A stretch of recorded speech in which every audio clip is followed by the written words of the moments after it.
Hey everybody! So I've made videos about planning your own independent travel for a semester at sea, and even a specific video about how to plan transportation, but I realized I've never really talked about the difference between planning independent travel and then doing like field programs through semester at sea.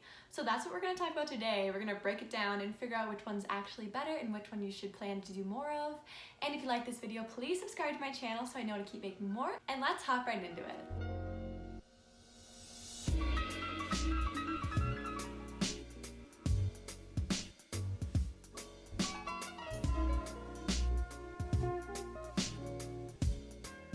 So first of all, traveling with the ship or doing a ship planned program is called doing a field program on semester at sea. And before I signed up for my voyage, I assumed there would be things or activities planned for the students on the ship in every country we went to, and that we would like have options to do that were free and all of that, like it would just sort of be planned for us.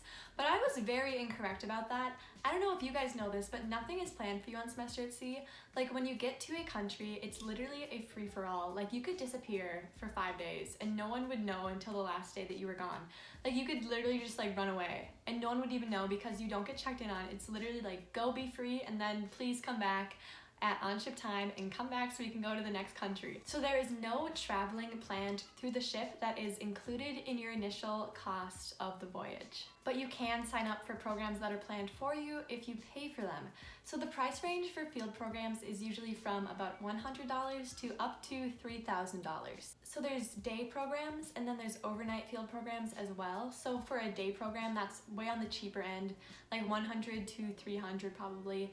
And they have some sort of activity planned for you with transportation included and usually lunch included as well. And for the overnights, they include flights and buses and food and like where you're staying, like hotels and all of that in the price that they give you to pay for it. So you're not going to be able to see what any of these field programs are until you are accepted into the voyage that you apply for. So once you're accepted, you're going to get login information for something called My Voyage Portal or something like that. And this is just a website where you do all of the important things for your voyage, like payments and choosing what room you want and all of that. And it's also where you're going to sign up for field programs. So for each country that you go to on the voyage, there's going to be 20 to maybe 50 field programs to choose from, and they're all going to be listed for you on this webpage, and maybe even more than that. I'm not quite sure, but there are a ton to choose from. So on this page, each field program will have a description of what it is, how many hours it is, like where you go, what you do, and you can sign up for it there, and then this charge will just be added to the charge of your tuition. Or you can also sign up for field programs once you get on the ship at the field office, which is also a great idea because sometimes you don't know what you want to do until you get there and hear what your friends are doing and then maybe join them. But you might want to sign up beforehand for field programs if you think they're going to be super popular and if you really want to do one that's a specific one. So you're going to be able to know which ones are popular and usually fill up by how many sections they have. So if there's just one section of like a food tour, then it's probably not that popular and you can probably get on it later, like once you get on the ship. But if there's multiple sections of it, usually for overnights, because overnights are more popular, there's gonna be like sections like A, B, C, D, and if it's like that, you're gonna wanna sign up right away because they're gonna fill up fast, because that's why they have so many sections of them to begin with, because so many people wanna do them every voyage. The overnight ones, as I just mentioned, are usually the ones that are the most popular and probably the most cool, and some notable ones from my voyage were a trip to the Galapagos Islands, a trip down the Amazon River on a riverboat where you slept on the riverboat overnight. People flew to Rio, people flew to Machu Picchu for like 5 days, and people did a camel trek through the Sahara Desert. Like this was all super cool and it sounded really interesting, and a lot of people signed up for these. But I didn't personally do any of the overnight field programs on my voyage because they were so expensive. Like I knew I could stay in a hostel or Airbnb for like $10 to $15 per night instead of the $2,000 it would cost to go with semester at sea to wherever they were going. So I just planned my own travel, but we'll talk more about independent travel later. But I made this point in my video about saving money on semester at sea, and I thought I would just make it again because it's a really good one in my opinion. But on my voyage, the trip to Machu Picchu was for 5 days and cost $3,000. And I thought about it and I realized that if I save my money now, I could plan my own trip to Machu Picchu in the future and stay for far longer and make it like a personally curated experience for myself, and it would probably cost less. Like going through the ship can be so expensive and so overpriced. So I knew that if I saved my money now, I could do it on my own later on in my life. But I think that doing field programs is a great option if you're going to a country where you don't know how to plan things for yourself. Like for me, that country was Ghana because I looked up beforehand, like I did with all of the countries, like what to do in the port we were going to, and there weren't really like travel blogs written about it or people giving suggestions of what to do, so I was sort of lost when I was trying to plan it for myself. So once I got on the ship, a friend and I signed up for the same field program so we could go together, and we did a Ghana food tour and a trip to the Elmina castles and the fishing village. And these are both really cool and I highly recommend them. And then another field program I did was in Morocco and I did a cooking class there. And then the last field program that I did was in Trinidad and Tobago, and we did a waterfall hike with lunch on a beach and we swam there as well. So the first three that I mentioned in Ghana and Morocco were each about $200 or a little bit less than that, like $150 to $200. And then the one in Trinidad and Tobago was $50 because everyone had to sign up for a field program in this country because we were only there for a fuel stop. So this might happen on your voyage as well, but they had field programs that were like for free up to $50. So it was way more manageable because they knew everyone had to sign up for one, so they weren't so expensive. So this might happen to you as well, but I wish that all field programs were like $50 because I would have done a lot more because there are such cool options, but I did not want to spend more money than I had to. So what going on a field program typically looks like is that you'll sleep on the ship and then you'll wake up and you'll get breakfast on the ship, and you will have an email in your inbox with all of the things you need to bring for this field program if you need to bring specific things, such as a swimsuit or specific like hiking shoes if it's a hike that you're going on. So you'll see this list and you'll bring the things you need with you in a backpack and a water bottle, of course. You need a water bottle every time you're traveling. And then it will also tell you in this email where to meet with your group to leave the ship. So it'll say like meet at 8:30 a.m. in the Lasting Reunion. So you'll go there, they'll take attendance, and then you will go to a bus and get on that bus and they will take you to wherever your field program is taking place. Your meeting location will also be on the green sheet, which is a sheet of paper that's green that you get at pre-port the day before you get into a new country. So pre-port is like a big assembly or meeting where they tell you everything you need to know about the country you're going to, and you will get a sheet that is green that will have all the numbers for like local hospitals and police, and a list of all the meeting places and times for field programs on the back of it. So you can always check there to know where to meet as well. So then once you're on your field program, you'll go and do whatever fun thing is planned for you.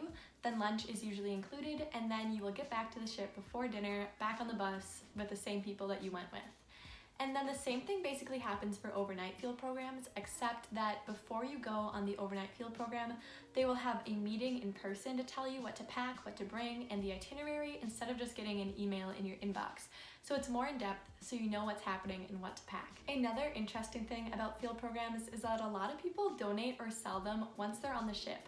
So if you go to the field office, which is on deck 5 attached to the reception desk on the right side, you'll see some binders set out after you get to like the first port or so, where people will put their field programs and their name and their cabin number and a price next to them because they don't want to go on them anymore because they want to plan their own travel with their friends, and they'll sell them for way cheaper, like $25 or $50 or even less.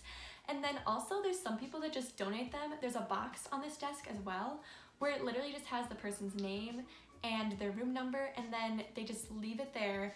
And if you want that field program, if you walk by and it says like chocolate tour in Ghana or something, and you can just take that slip, write your name on it, and then show up at the meeting time, and it's paid for you. It was paid for by them or like by their parents, and you get to go for free. So this is a great option. You should always check the field office for options for field programs that are available so that you can sign up and go for free, because that is amazing and you didn't have to pay for it, someone else already paid for it for you. So overall, field programs are really nice if you don't want to plan your own travel or if you don't feel comfortable doing so. Also, field programs mean that you don't need to find a group of friends to travel with, it's already planned out for you, but finding your own friends and making your own travel plans can be the fun part of this voyage. So let's talk about independent travel next and then compare the two. So independent travel is just what it sounds like. You find a group of friends, you find some activities to do in the country you're going to, and you plan it all yourself and just go and have a fun time with your friends. And I don't want to get too into it because I've already made videos about planning your own independent travel and planning your own transportation when you're in country as well. So I'll link those videos down below so you can go watch those after this one so that you know more about how to do it, because when I was going on my voyage, I had no idea how to plan my own travel and no one had made a video about it, so I was so lost. But those videos will totally help you out and help you be less worried about planning your own travel. I also made a video about making friends on the ship, which is something people are really worried about for making your own travel plans because they're like, what if I don't make any friends? So watch that video too. It'll also be in the description because that was something I was also worried about, but it turned out fine and it turned out way more fun than doing field programs. So like I just said, in my opinion, doing independent travel is more fun than doing field programs or programs planned by the ship because you get to plan it yourself with the friends that you want to go with. And it's just part of the adventure to try new things and go do things on your own and feel super independent. Also, like I said, a lot of people give up their field programs for free or sell them for a way cheaper price because they don't want to do them because they want to travel with their friends because it sounds so much more fun to them. Also, I think that independent travel is way cheaper than going on the field programs with the ship, and this is why I did it for most of my travels because I didn't want to waste money going on programs when I could plan it for way cheaper myself. So for example, in Morocco, the camel trek that a lot of people went on, well, I didn't want to pay for that because it was like $2,000 for like 3 nights, and that was insane. So a group of 3 girls and myself took the train to Marrakesh, which was $14 there and $14 back, and then we stayed in an Airbnb for 2 nights, which was really fun, and I loved it. It was so cute, but it was also $14 to stay there each night. And then it had breakfast included, so we didn't have to pay for that. And then on TripAdvisor, we found a camel trek and hike through the Atlas Mountains with the lunch included, and it was like an 8-hour sightseeing adventure, and it was amazing, and it was $40. So all of that added together is like $100 or so, maybe a little bit more, but $100 compared to $2,000 is insane. So I was so happy that I planned my own travel and did not waste my money going on field programs with the ship. So that is everything you need to know about field programs versus independent travel. I hope that it cleared things up for you and that you know which one you want to do more of, and that you know that both are good options, and that you can just mix and match these options together and like pick and choose which ones you want to do some of one and some of the other, and it'll be a great time on your voyage. I'm positive of that. So I hope you enjoyed this video. Please like and subscribe if you did, and leave a comment down below of any other videos you'd like to see from me, and I'll see you guys in my next video.